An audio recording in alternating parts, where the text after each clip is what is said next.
Hello everyone, this is MMA Interesting Prospects podcast. Today our guest is Dorian Ramos, who will be fighting on Fury FC 83, September 17th. Hello Dorian, how are you? I'm doing good, man. How you doing? I'm good, thanks. Dorian, you will be fighting against Mateus Camilo, and I think that this fight could easily be a main event of this show because there are like two big prospects from the featherweight division. So if you can tell me how your camp is going right now, and what do you think about your opponent? My camp is going perfect. It's going very good. I'm happy with the work that I've been putting in. My body feels healthy. My mind is sharp and healthy. Um, there's nothing more that I could ask for. All the hard work is done already. Now it's time to recover and sharpen my tools. What do I know about my opponent? He's a 22-year-old Brazilian. He trains out of Extreme Couture with the record of 6-2. And I know he's explosive, but that's pretty much all I know about him. I'm just ready for whatever he has to offer me. I'm ready for anything that he gives me. And I think that it will be a good fight. I think that few months ago, MMA Junkie listed him as the one of the like big prospects right now in world of MMA, and I think that you are also in the list, like top few, the best guy, especially in the featherweight division, because you were a champion in UWC and fought a very tough guy. So I think that it will be a fight who, in my opinion, should guarantee a spot in the UFC. Supposedly, a lot of people promise things, they say a lot of things, but all I got to do is win this fight. Win this fight devastating fashion. That's all I'm worrying about. And once I do that, I'll worry about the next step. And I agree. I hope I get the shot once I get this victory. But I just got to give it my all right now. Focus on getting the win. And it's kind of crazy because you have 7 pro bouts, but you fought on LFA, on Combate, on the UWC. Right now you are in the Fury FC, and of course you fought also on A1 Combat. So it's like really top level regional promotion. You fought all over in US. Yeah, I've been trying to just fight everywhere on UFC Fight Pass, just fighting in different promotions, fighting the best people in the world. I feel like this is the next step. This is the next step. Once I get this victory, they're going to push me to the next stop. So I'm excited. I'm ready to go. I'm ready to give it my all.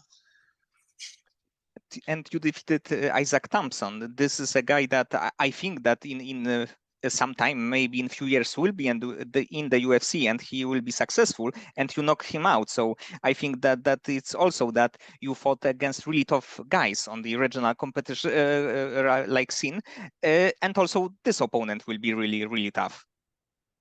Yeah, Isaac Thompson, that was a crazy fight, man. That was my third pro fight. I remember when I took that fight, it was 10-day notice. I went through a lot of stuff that fight. I just had to figure it out, just make it happen. But yeah, Isaac Thompson, I just saw his last fight. He looked phenomenal. He looked like he deserves to be in the UFC. All my guys that I've been fighting have been tough. I have not had any easy fights. So here's another tough fight, but I'm ready to go. And I think that it is good because sometimes the fighters are like 6-0 or 8-0, but they fought like unproven kind of opponents, and we know that you can defeat like top regional guys.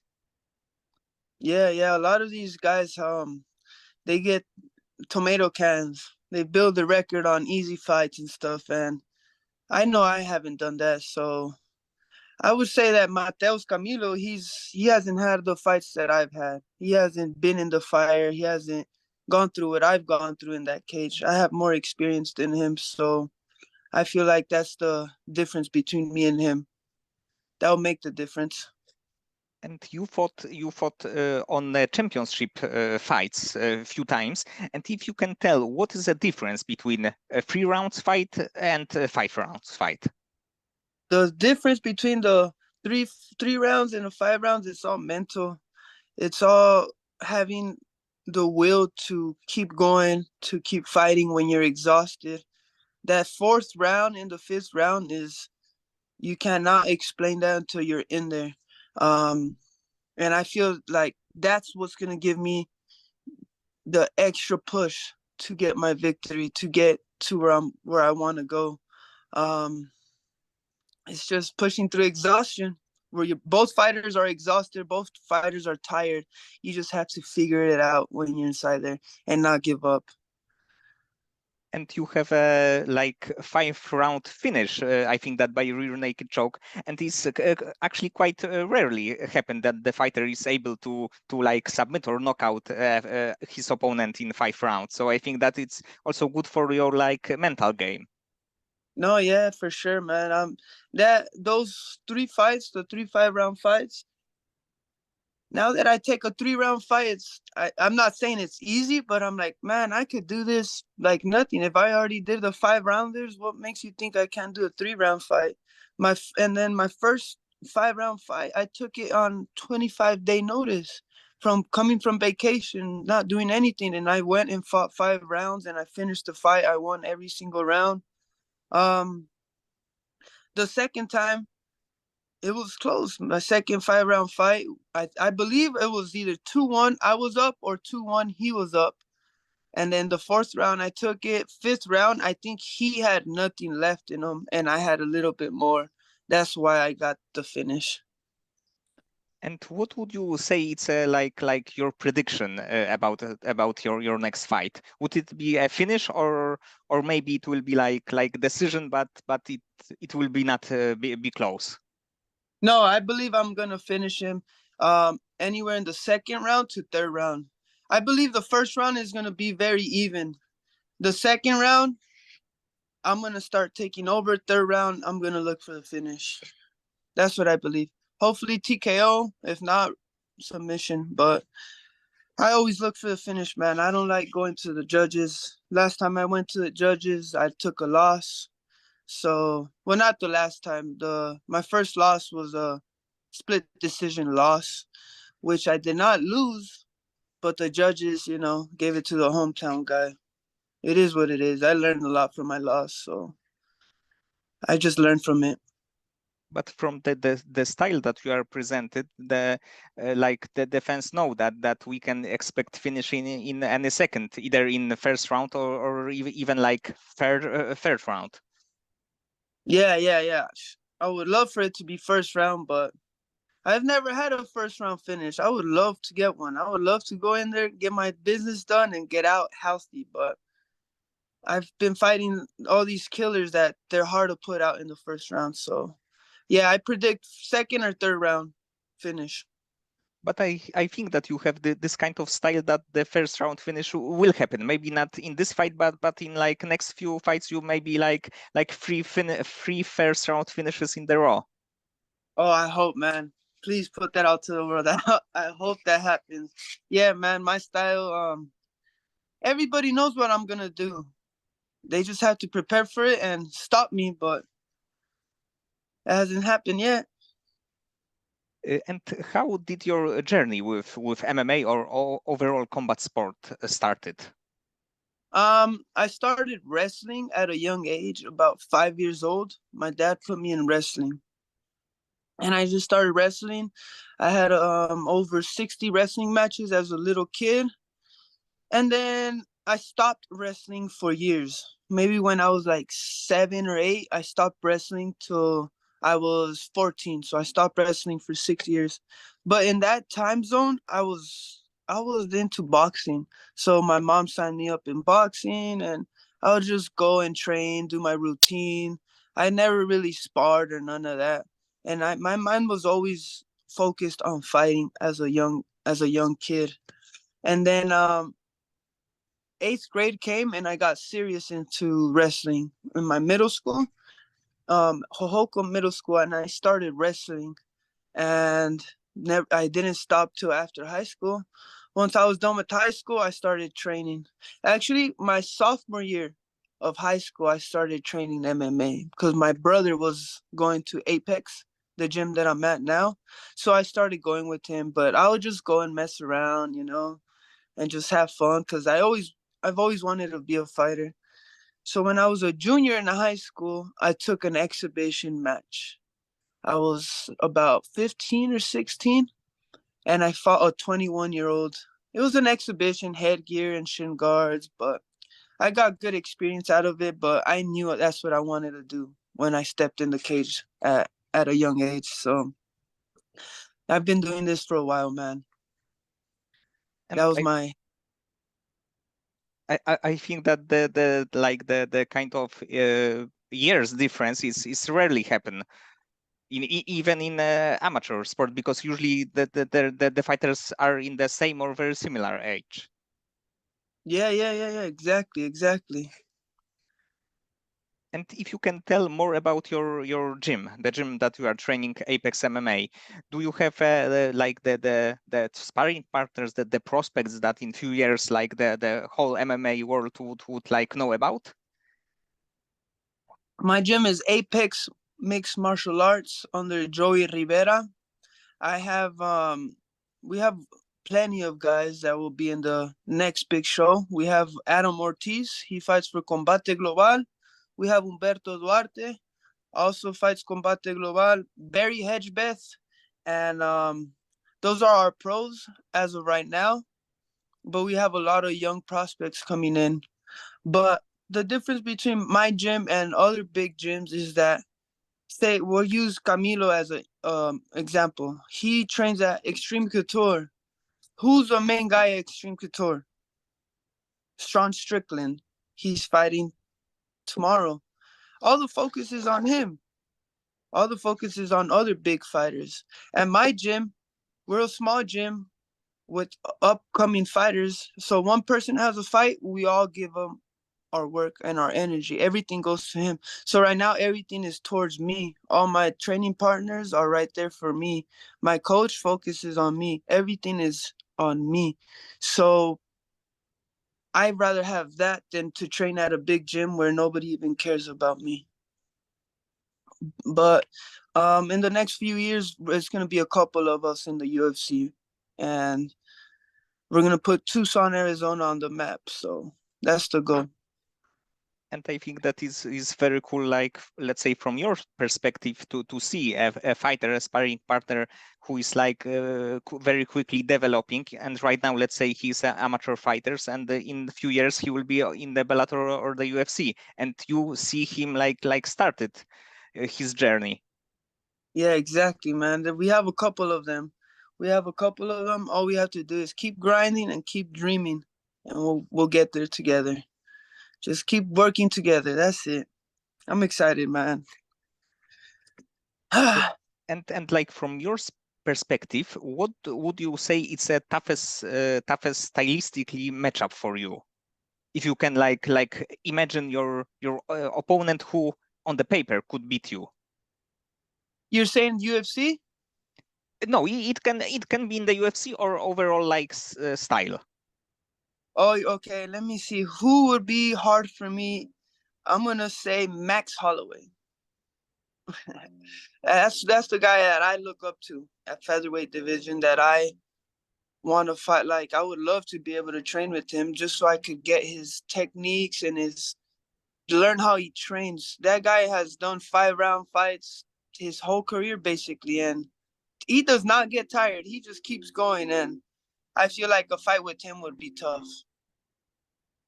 Yes, he has like many great performances in his career. So I think that he's very good fighter and good like fighter to watch and to see either his improvement or like picking the things from his fights. Yeah, and that guy has his mental game is farther than anyone. He could go deep. He's ready to go to he's ready to go to war at any moment. That's the guy. And is he your favorite fighter, or the fighter just that has a style that could give you some problems? No, yeah, that's the guy that could give me problems. But no, not one. He's one of my favorite. My favorite fighter has to be I love Justin Gaethje. My all-time favorite MMA fighter is Cain Velasquez. I like to think that I fight like Cain Velasquez, just cardio, nonstop pressure, the ground and pound. And I like Julio Cesar Chavez and Salvador Sanchez. So those four fighters are my favorite. Yes, and Cain Velasquez is also a great guy to be, let's say, even an idol, because he on the in the heavyweight division he wasn't like 165. He was smaller, but his cardio was like very unusual for heavyweight division. Yeah, he fought at 240, but his cardio looked like he was a 155 pounder. And if the UFC would call you, let's say, 2 weeks before one of their shows to give you a short notice fight, would you be interested and able to take it? Yes, I would take it 3-day notice, 1-day notice. If they tell me to fight next Saturday, I fight Sunday. If they tell me to fight Saturday, I'm fighting Saturday. I'm ready. I don't care who it is. I'm ready to take anyone. If they're going to give me a shot at the UFC, I'm ready to go. So hopefully someone gets injured at the 145 so I could step in. But it is crazy. But these things are happening even in the UFC this week. There will be a fighter who should fight on Contender Series 2 weeks ago, but his opponent missed weight, and he will fight on the main card against a ranked fighter. So this kind of things just happen just like that. And right now we are talking about your fight on Fury FC, and maybe in 2 weeks you will be in the main card of the UFC. Oh man, that would be amazing. I would love to be able to do that. It's just I've been trying to get to the UFC so much that if they gave me the opportunity to take to a 2-day, 3-day, 5-day notice, I'm just gonna say yes. I'll figure out how to make weight. I've done it before. I'm just ready. If they decide to give me that chance, I'm ready, man. I'm excited. It's gonna get here. My chance will get here. And do you consider ever to go to lightweight division, or you will be fighting in the featherweight division for many years? Well, right now I'm in featherweight.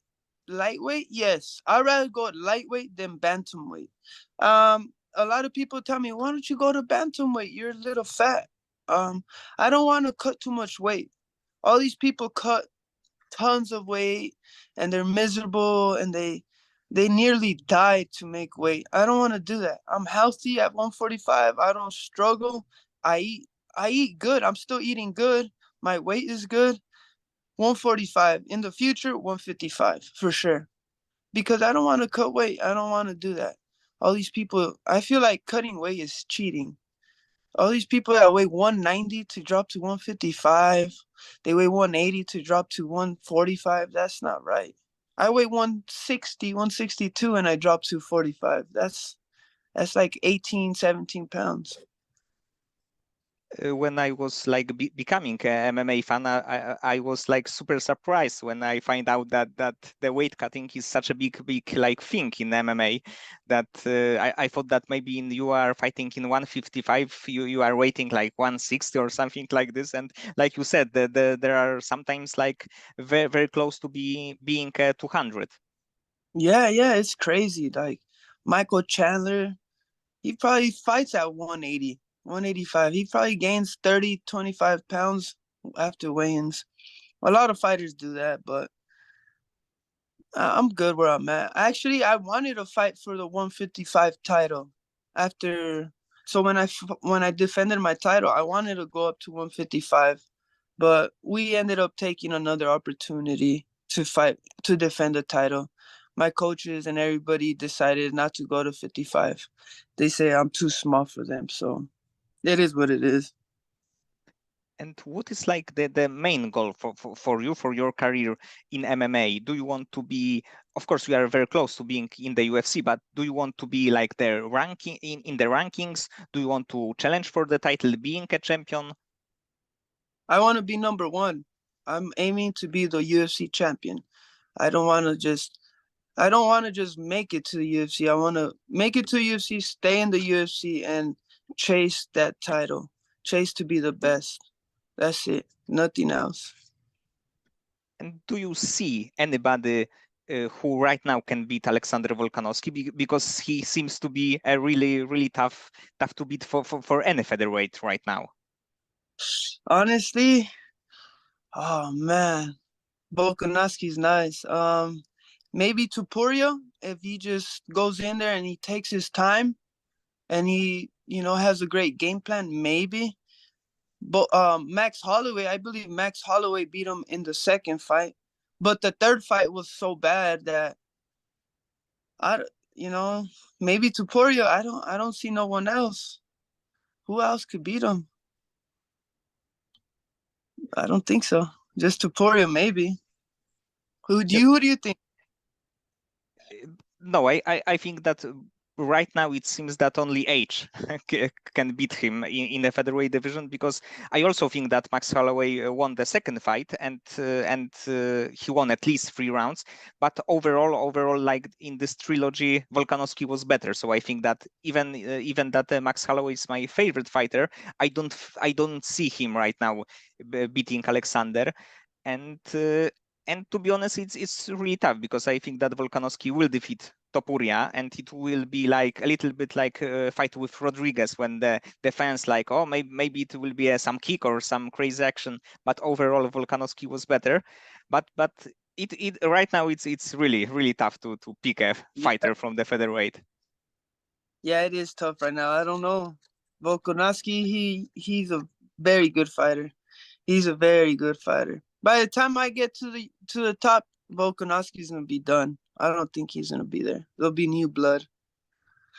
Yes, probably it's true, because Volkanovski either will be retired in a few years, or he will be fighting in the lightweight division, or some kind of super fights. Yeah, exactly. Yeah. And the title will be waiting for you. Yes, sir. I gotta dream big. I have to. I can't just dream small and just say, "Oh, I'm gonna make it to UFC and get a couple wins." That's thinking little. I have to think far, big, dream big. And if you are not a MMA fighter, who do you think who you would be? If I wasn't fighting, Yes. I would be investing money in real estate. I would be making that's what I would get into, real estate. Flipping houses and just doing some type of real estate. That's what I like. I'm still gonna do that. Once I start making good money and I have money to invest, I want to invest it in real estate.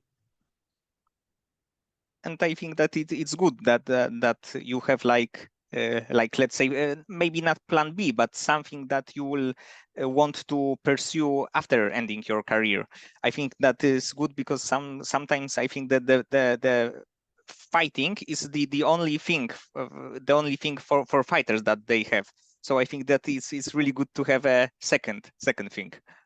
Yeah, a lot of fighters, once they retire, they have no idea what to do and they just go in a hole and it gets ugly.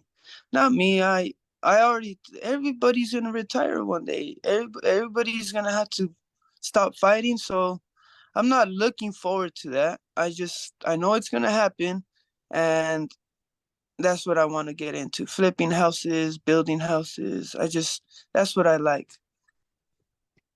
And what is the let's say one advice that you can give younger fighters before they become fighters, like pro fighters?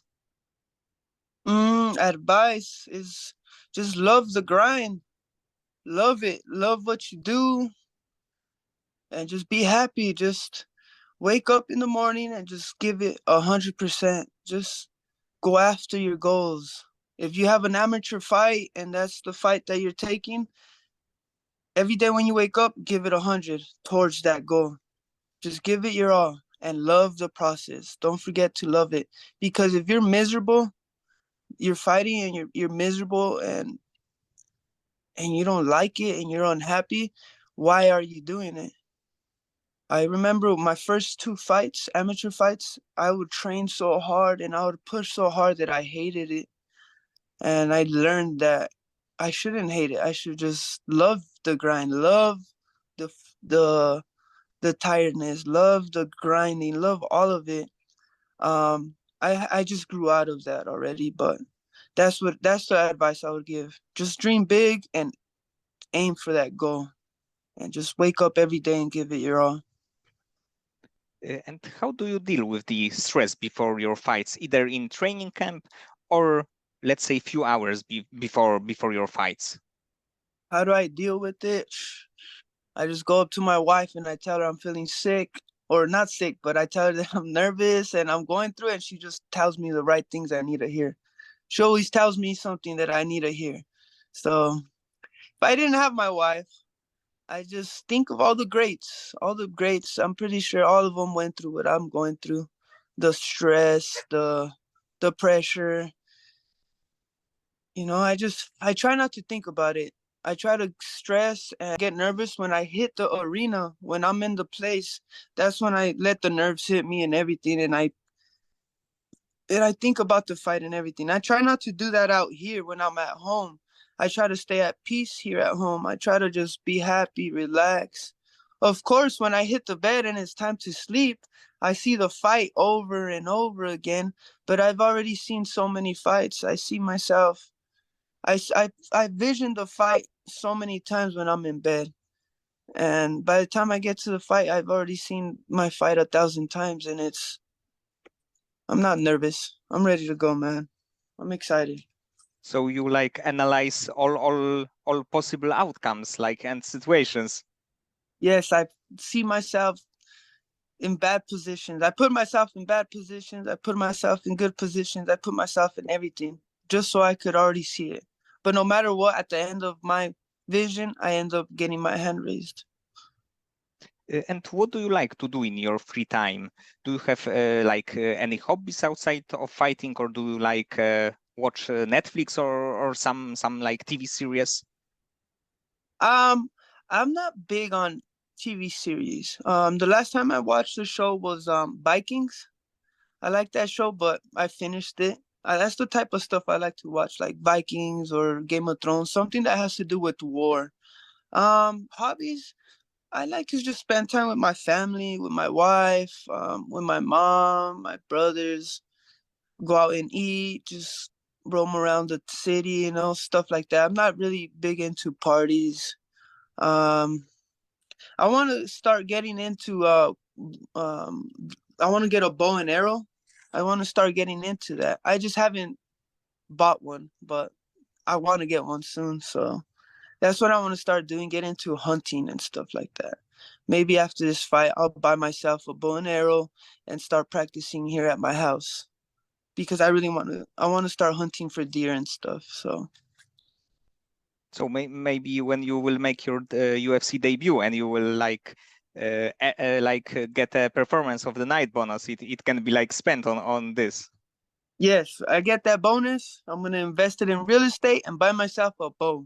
Unless someone that is listening wants to give me one, then send it my way. And do you have maybe except bow and arrow? Do you have things on your bucket list, that the things that you would like do or accomplished? You're saying with my career? Yes, in your career and also overall outside fighting. Yes, I have a bucket list. You're saying you want me to tell you some of the things? If you can like share something. Oh yeah. Like one of the things I would really like to do is I always wanted to leave um here Tucson and go to a random country and just focus on their martial art. So I would really want to leave to Thailand. I would like to go there for like a month or 2 months and just train their martial art. So I would like to go to Thailand and just do Muay Thai. I would like to go to somewhere in Mexico and just focus on boxing. Go to Russia and do Sambo. But that's something I really want to do. I'm gonna do it eventually. It's gonna happen. That's something I really want to do. Also, I want to go skydiving. Yes, That's another.